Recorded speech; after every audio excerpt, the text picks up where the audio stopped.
اب یقیناً جب گولے برسی ہوں گے تو میں نے اپنے آفس میں اطلاع دی، تو انہوں نے کہا جی آپ فوری طور پہ وہاں پہ پہنچیں، وہاں پہ جتنے بھی زخمی ہیں انہیں جا کے آپ اٹھائیں، ان کی مدد کریں۔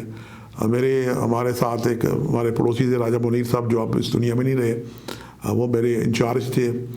انہیں میں نے کیا، اور ہمارے جو محلے کے جو لوگ تھے، ہم 6-7 لوگ بھاگا ریلوے لائنوں سے بھاگتے ہم انجن شیڈ پہنچ گئے، اور وہاں پہ آئل کے وہ بڑے بڑے ٹینک تھے جس پہ وہ ڈیزل آئل سٹور ہوتا تھا، اور یہ ڈیزل ریلوے انجنز میں استعمال ہوتا تھا۔ ان جہازوں نے ٹارگٹ کیا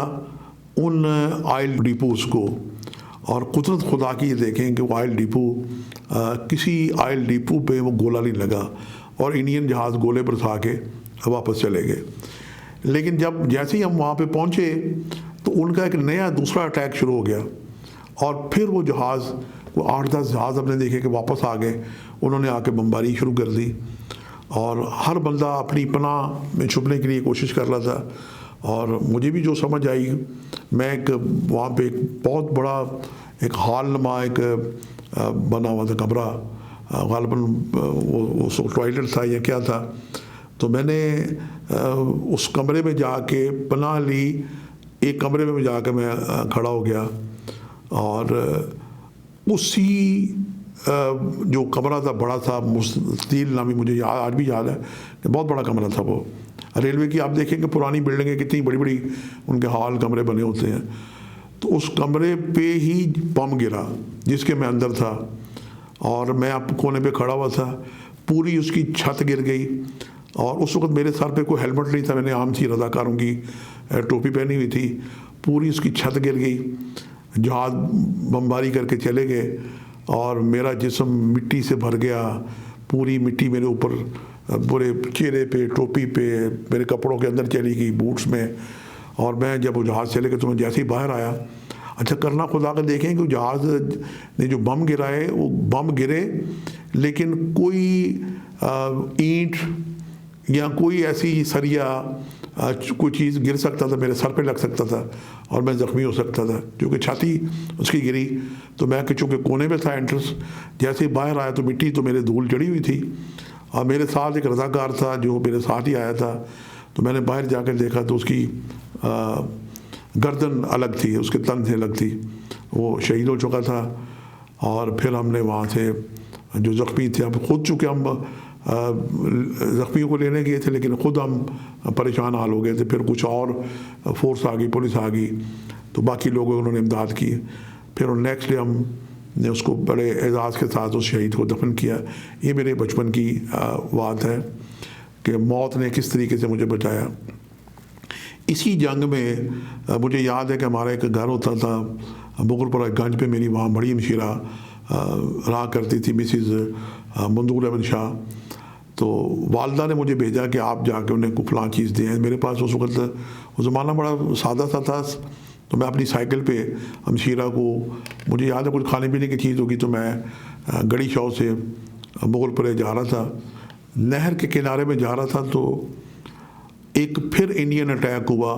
اور غالباً 6 انچ یا 9 انچ کی گولیاں برسائیں انہوں نے اوپر سے، اور وہ میرے کوئی 3 یا 4 یا 5 یا 6 فٹ کے فاصلے پہ تھی میری سائیکل سے۔ اگر میری سائیکل کی پوزیشن وہاں ہوتی تو وہ گولیاں مجھے آگے لگتی، لیکن وہ گولیاں میرے سامنے آ کے زمین پہ لگی، اور زمین پہ جو سڑک آپ دیکھیں سڑک ہوتی ہے اس پہ سوراخ ہو گئے۔ بہرحال اللہ تعالیٰ نے مجھے بچایا۔ تو یہ وہ دوسرا واقعہ تھا جو میں اپنی موت کے منہ سے نکلا۔ اور تیسرا واقعہ یہ ہوا کہ میرے پاس ایک گاڑی تھی ڈاٹسن 1600، تو میرا بھائی تھا چھوٹا شہزادہ سید اقرار زنجانی، تو اسے ٹرانسپورٹ کا شوق ہوا، تو یہ ہوا کہ ہم اس کو ایک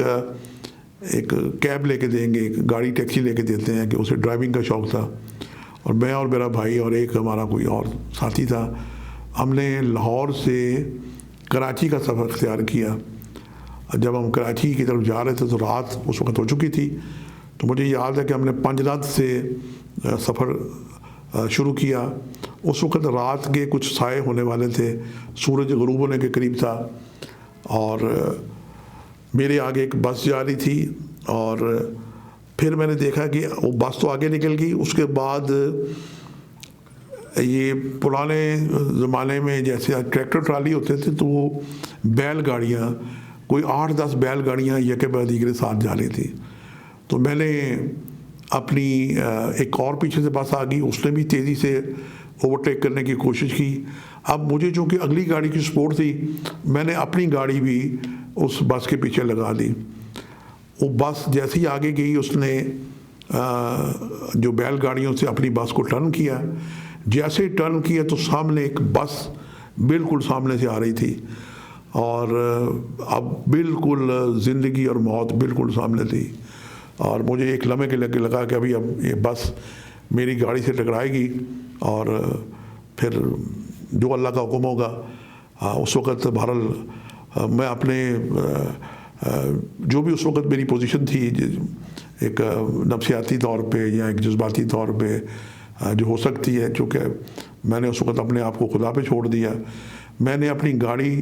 لیفٹ ٹرن کی تو میری گاڑی پوری جو بیل گاڑیوں کی ایک سائڈ تھی پوری دروازوں کو لگی, اور پوری ساری وہ ایک ڈیمیج ہو گئی. جیسے میں نے گاڑی ادھر کی تو میری گاڑی بیل گاڑیوں کو لگی, اور جیسے ہی میں نے گاڑی ادھر کی تو جو میرے سامنے بس آ رہی تھی اس بس ڈرائیور نے بھی میری گاڑی کو دیکھتے ہوئے اپنی بس دوسری طرف پہ کی. جب بیل گاڑیوں سے میری گاڑی ٹچ ہو رہی تھی تو میں نے اپنی گاڑی کو جیسے ہی ہٹایا تو ادھر میری گاڑی بیل گاڑی کو لگی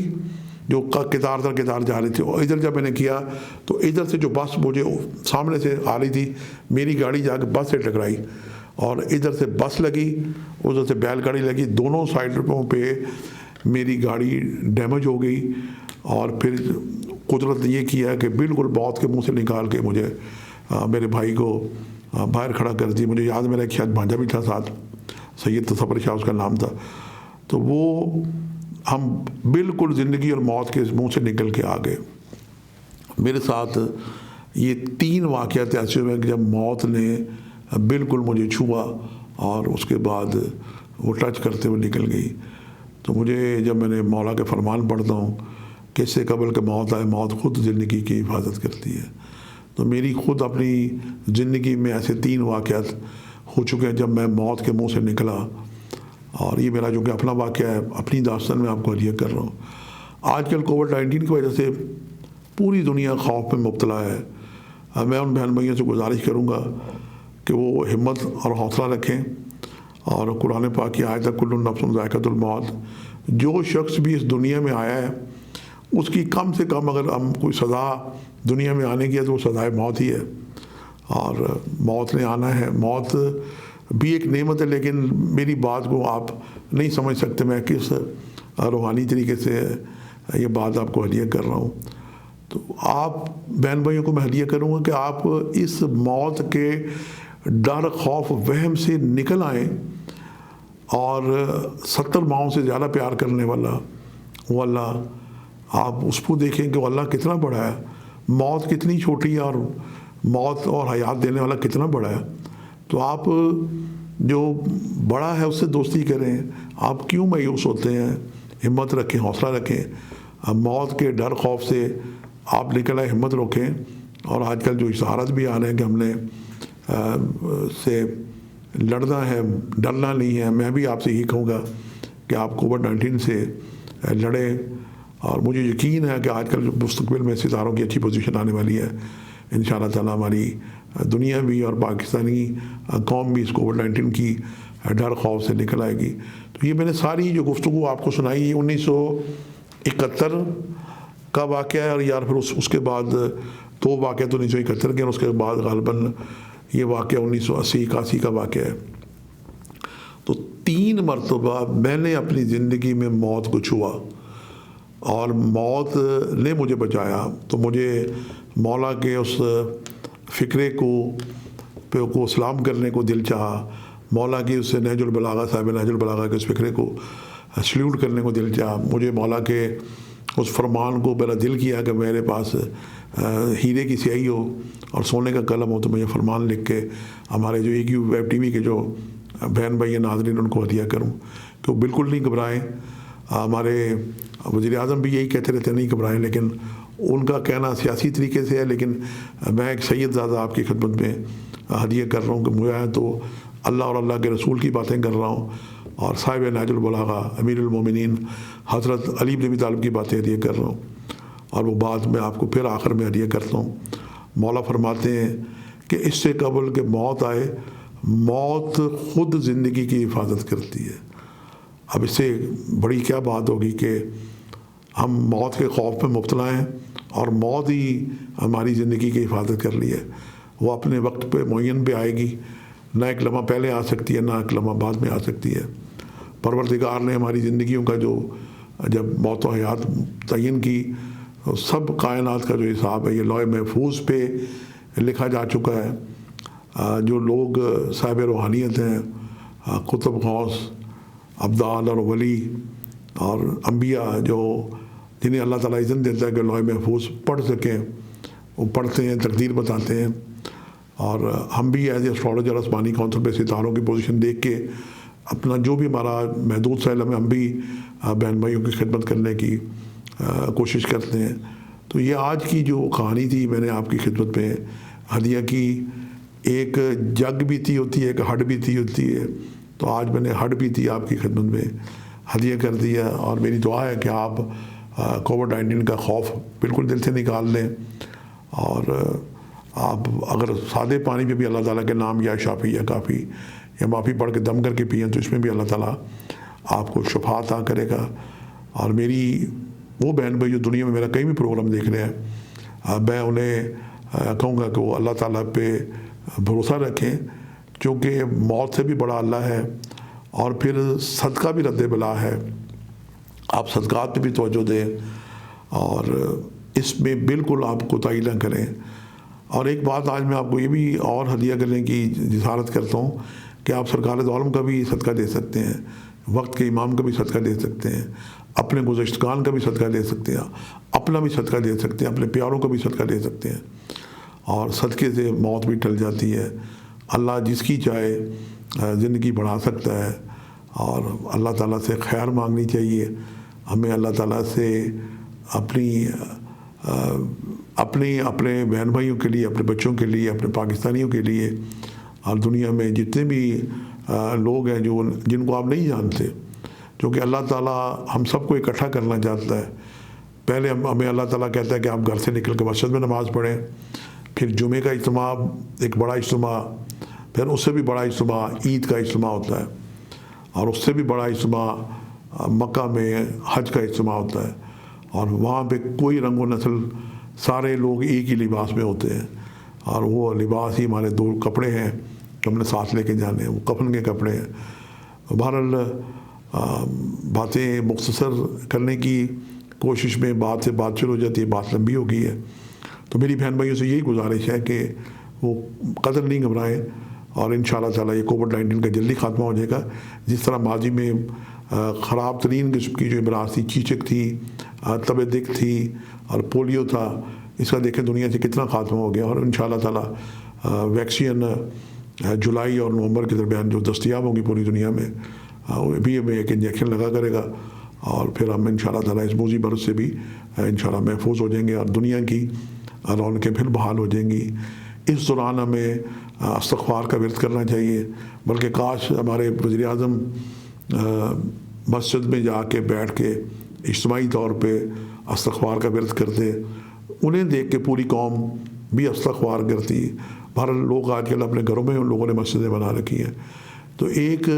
ہیرو کی جو بات ہوتی ہے، ایک لیڈر کی جو بات ہوتی ہے، یہ پوری قوم پہ اثر انداز ہوتی ہے۔ بہرحال انہوں نے اگر نہیں کیا تو آئندہ ان سے گزارش ہے کہ عمل کو دہرائیں، تاکہ انہیں پوری قوم دیکھ کے استغفار بھی کرے اور درود پاک بھی پڑھے۔ اور پھر انہوں نے تو اس حکومت کو مدینے جیسی حکومت بنانے کا اعلان کر رکھا ہے، تو یہ ایک عمل بھی اجتماعی دعا کا، وزیر اعظم خود یا صدر پاکستان ایک اجتماعی دعائیہ ہر ہفتے ایک محفل جمعے کے دن، چونکہ دنوں میں بھی اللہ تعالیٰ نے ایک فرق رکھا ہے، جمعہ جو ہے یہ سید الیوم ہے، یہ عام دنوں سے بڑا دن ہے، برابر دن نہیں ہے، تو جمعے کو اجتماع ہوتا ہے۔ جمعے کے اجتماع میں بے شک ایک سوشل ڈسٹینس ہو، لیکن صدر اور وزیر اعظم اگر بیٹھ کے کسی مسجد میں پروردگار سے اجتماعی دعا کریں تو پوری قوم بھی ان کے ساتھ انشاءاللہ دعا میں شامل ہوگی اور آمین کہے گی، اور انشاءاللہ تعالی وطن عزیز پاکستان کے جتنے بھی بہن بھائی ہیں اس خوفناک اور جو خوف سوار ہے اس سے انشاءاللہ نکل سکیں گے اور شفا پا سکیں گے۔ اور آخر میں دعا کروں گا کہ نواسہ رسول سید الشہداء امام علی مقام مولا حسین نے اپنا اس دین کو بچانے کے لیے، اس اذان کو بچانے کے لیے اپنے جان و بچوں کی جتنی قربانی ادا کی، اور پھر ان کا ایک بیٹا سجاد، امام سجاد، امام زین العابدین جسے بیمار کربلا کہتے ہیں، ان کے وسیلے سے کی بھی دعائیں بھی مستجاب ہوتی ہیں، اور آپ اپنے پیاروں کے وسیلے سے بھی دعا کر سکتے ہیں۔ اور جتنے بھی پورے ملک میں اولیاء اللہ کے مزارات ہیں جہاں پہ قرآن پاک پڑھا جاتا ہے، یہ مرکز تجلیات ہے۔ اگر لاک ڈاؤن کھل جاتا ہے، مزارات کھل جاتے ہیں، تو آپ اپنے اگر مکہ اور مدینہ نہیں جا سکتے تو آپ اپنے قریب کسی بھی مزار پہ جا کے حاضری دیں اور وہاں پہ دعا کریں۔ اور اکثر آپ نے دیکھا ہوگا کہ مزارات پہ نمک دان رکھے ہوتے ہیں، تو جب بھی کسی درگاہ پہ جائیں تو نمک لے کے جایا کریں۔ نمک حلال اور نمک حرام، یہ پروگرام میں کسی دن پھر انشاءاللہ کروں گا۔ آج کے لیے اتنا ہی ہے۔ میرے دل کی چھوٹی چھوٹی باتیں تھیں جو میں نے آپ کو ایک قسمت کہانی کے پروگرام میں ہدیہ کر دی ہیں، اور پروگرام کو اب ہم ختم کرتے ہوئے مولا کا آخری قول پھر دہرائیں گے کہ اس سے قبل موت آئے، موت خود کی زندگی کی حفاظت کرتی ہے۔ آج کے لیے اتنا ہی۔ شاذن جانی کو اجازت دیجیے گا، انشاءاللہ جلدی ایک نئے پروگرام کے ساتھ حاضر ہوں۔